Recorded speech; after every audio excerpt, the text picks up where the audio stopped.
Inside the American Museum of Natural History in New York is this enormous iron meteorite. It crashed into Earth here in northwest Greenland around 10,000 years ago as a piece of space debris, and for centuries was used to make metal-tipped tools and weapons by a small tribe of indigenous Greenlanders, the Inughuit, until an American explorer seeking fame and fortune dragged it across the Arctic and sailed it to New York to sell to the museum. But this giant piece of iron isn't the only thing brought here on that ship in 1897. 6 Inughuit came too after being told they'd return home to the Arctic within the year, rich with weapons and tools if they agreed to be studied by the museum. Most of them wouldn't make it back. It's a story of false promises, big ambitions, and one small boy who would grow up to challenge the museum that took everything from him. For centuries of human history, pretty much the only way to get iron was if it crashed into Earth from space in the form of meteorites. Like here, where 19 iron pieces, including this dagger, were found in Tutankhamun's tomb, which was sealed centuries before smelting technology developed in Egypt. Ancient Egyptians even had a hieroglyphic symbol for meteoric iron, which translates literally to metal of the sky. Indigenous groups in this part of the world were using meteoric iron too, like the Inughuit, sometimes called Polar Inuit, who make up the northernmost band of Inuit. The ancestors of the Inuit first came to this part of Greenland around 1000 AD, and the chance existence of meteoric iron here was a crucial part of making this region inhabitable for humans at all. This area north of the Arctic Circle has always been harsh and extremely remote, but the Little Ice Age, which spanned from the 15th through early 19th century, froze ocean access to this region, making it even harder to reach. The Inughuit lived in virtual isolation for centuries, until an expedition led by British explorer John Ross arrived in 1818 and came ashore. When he saw the iron-tipped knives, spears, and harpoons, Ross assumed at first that the metal must have washed up from a shipwreck, until the Inughuit told him it came from a nearby mountain. Ross guessed that this iron mountain must be a crashed iron meteorite. Bad weather prevented the expedition from finding the Iron Mountain, which Ross later described as the most important mineral production of this country. This was the beginning of an increase in trade with European explorers as northern expeditions continued here throughout the 1800s, several of which tried to find the meteorite but never could. By the 1890s, the Inuit had become accustomed to trading with foreign ships for manufactured goods, metal tools, and weapons, and relied less on the meteorite as their sole source of iron, which is how an American explorer hungry for fame and fortune justified his decision to take it. At this time, the foreigner the Inuit interacted with the most was this man, Robert Peary. He had come to this remote part of northwest Greenland with one goal in mind: reaching the North Pole. Peary was part of an era of European and American exploration in the late 19th century, obsessed with the parts of the map not yet reached by white people, and in the case of the North and South Pole, not known to have been reached by humans at all. He's considered to be the first non-Inuit to study Greenlandic Inuit culture and survival methods, and throughout his years of exploring the Arctic, funded by his wealthy family and by groups like the National Geographic Society and Brooklyn Institute of Arts and Sciences. Now known as the Brooklyn Museum, the Inuit taught Peary how to survive Arctic conditions and how to travel over the ice using sled dogs.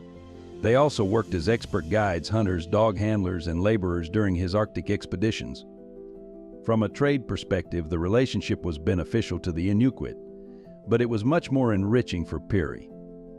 Peary gave the Inuit resources including firearms, household goods, and metal equipment, while the Inuit gave Peary furs and ivory, which he would sell in New York, along with other cultural artifacts to fund his journey to the North Pole. Peary realized he needed to return home with something to pique the interest of his funders after his unsuccessful Arctic mission in 1894. He was also aware that the Inuit might have had access to a large iron meteorite, which is unusual based on accounts dating back to John Ross in 1818. So in exchange for a gun to an Inuitman who said he knew the location of the Iron Mountain, Peary was led right to it. A lot of this history has been lost to time, but what historians do know is that Peary didn't ask permission for what he did next. After a mostly Inuit crew excavated 2 fragments of the meteorite found here and dragged them to Peary's ship using rope and wood rollers, Peary learned of a third, much larger fragment on this nearby island, too heavy to take on his ship. It would take multiple attempts over the next couple of years, returning to Greenland with a much bigger ship and specialized equipment, including heavy-duty jacks and even a custom-built railway. to excavate and then drag this largest meteorite across the Arctic landscape to the edge of the island, and finally load the most expensive resource Peary ever extracted from the Arctic onto his ship bound for New York. Careful to frame his interactions with the Inughuit as nothing but good-hearted and without coercion or exploitation, Peary orchestrated a few images about his removal of the tribe's local source of iron by staging this scene recreating the, as he put it, ancient practice of mining the meteorite for metal, and captioning this photo of the Inughuit who moved it for him as a farewell to the Savixer, the meteorite, who Peary later wrote happily did all they could to put into my possession the Iron Mountain of their forefathers. But the meteorite wasn't all Peary took from the tribe to impress his backers in New York, because an assistant curator for the American Museum of Natural History had asked a special request of Peary that he bring back Inughuit to be studied at the museum. Peary convinced 6 Inughuit to come with him, a respected hunter and key provider in the tribe named Nuktaq, who brought his wife Atangana and their 12-year-old daughter Aviaq, a young man named Uisaakasak, and Qisuk. Another skilled hunter who lost his wife to an epidemic brought on by one of Peary's earlier expeditions, who brought with him his 7-year-old son Minik. Peary didn't just promise to compensate the group handsomely for their journey, he also assured them they'd be taken care of by the museum for their entire stay in New York. But that's not what happened. When Peary's ship, with the giant meteorite and 6 Inughuit on board, arrived in the Brooklyn Navy Yard in October 1897, it stirred up a lot of excitement. 20,000 people paid to board the ship and see the people and meteorite Peary had brought back, which he pocketed to fund his further expeditions, and then left on a lecture tour promoting his latest thrilling adventures in Greenland, leaving the Inughuit in New York to be studied at the American Museum of Natural History, where they were initially forced to live in a damp, hot basement inside the museum. Within days of exposure to the warmer climate, and with no immunity from American diseases, they were all hospitalized with respiratory infections. Minik's father, Qisuk, was the first to die. The museum told Minik they buried Qisuk, but that wasn't true. Qisuk's body was dissected and his remains were stored inside the museum for further study. Photos of his brain appeared in this 1901 scientific report. Soon after Qisuk's death, Atangana and Inuk and their daughter Aviaq died of disease too, and we saw Qisuk asked to be sent back to Greenland, which left only Minik alone and the only Inuit in all of New York City by 1899, just 9 years old. Minik had lost all contact with Peary at this point. The explorer never came back for the people he convinced to come to New York and sold their meteorites to the museum for $40,000, an equivalent of more than $1 million today. It took a few years for the museum to find a way to remove the meteorite from the Brooklyn Navy Yard, which they finally did in 1904, and just like in the Arctic, carefully dragged it through the streets of New York on wood rollers. And then a giant truck pulled by a team of horses all the way to the American Museum of Natural History, where it became a prestige item and major attraction for the museum. There's no record that Peary ever shared the fortune he got from the meteorite with Minik, the boy he brought to the museum and then abandoned. After his father died, Minik was taken in by a museum official named William Wallace and grew up in New York City under Wallace's care. He forgot his native language, Inuktaq, and started going by the name Mean Wallace. Eventually, his foster family fell on hard times, and now impoverished, a teenage Minik started asking questions about his father, Qisuk, and though it's somewhat unclear how, discovered the truth that the officials from the museum had lied to him. And his father's body had been desecrated without Minik's knowledge and was inside the museum, supposedly in the name of science. Starting in 1907, Minik took to newspapers to tell his story, and publicly pleaded that the museum return his father's remains so he could give him a proper burial. They ignored him. The following year, he called on Peary to help him leave New York and sent him to his home in Greenland. Peary said there was no room on his ship, at least not until 1909, when there was suddenly a spot for Minik on one of Peary's ships bound for Greenland.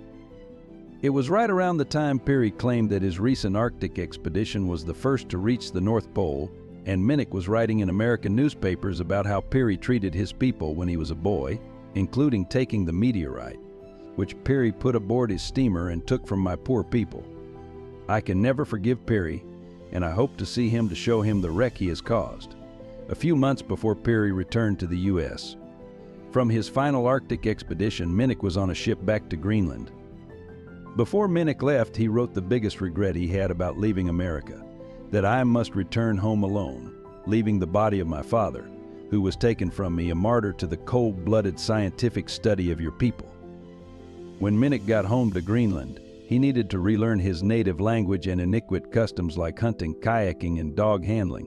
He'd only been around 7 years old when Peary took him to the U.S. After all, he eventually returned to the U.S. in 1916, working as a lumberjack in New Hampshire. He died there 2 years later, one of the millions of victims of the 1918 pandemic. The museum never answered his repeated calls to return his father's remains. They kept the bodies of all 4 of the Inughuit who died in their care for almost a century, until new appeals were made by author Ken Harper, who had published Give Me My Father's Body, a deeply researched book about Minik, in 1986. The museum finally gave in to mounting pressure and returned the remains of Qisuk, Nuktaq, Atangana, and Aviaq to Greenland in 1993. When we reached out to the American Museum of Natural History for comment, they acknowledged that their role in Peary bringing Minik and the 5 other Inughuit to New York in 1897 included a series of unethical and unjustifiable actions, especially the morally abhorrent act of misleading Minik and refusing to return his father's remains. Only in October 2023 did the museum finally begin to reckon with the more than 12,000 human remains it's kept going back to the 1800s, and committed to removing all human remains from its display cases. But the meteorite Peary took is still there. It remains a signature exhibit of the American Museum of Natural History, which the museum has described as the largest meteorite in captivity. A plaque displayed in front of the meteorite includes a passing mention that it was brought to the museum by American explorer Robert Peary. But nowhere in this room will you find a mention or a photo of Minik or Qisuk or any of the 6 people that Peary left at the museum. I hope you will like and share this video of Curious World. Thank you so much for your lovely comments. See you in the next video.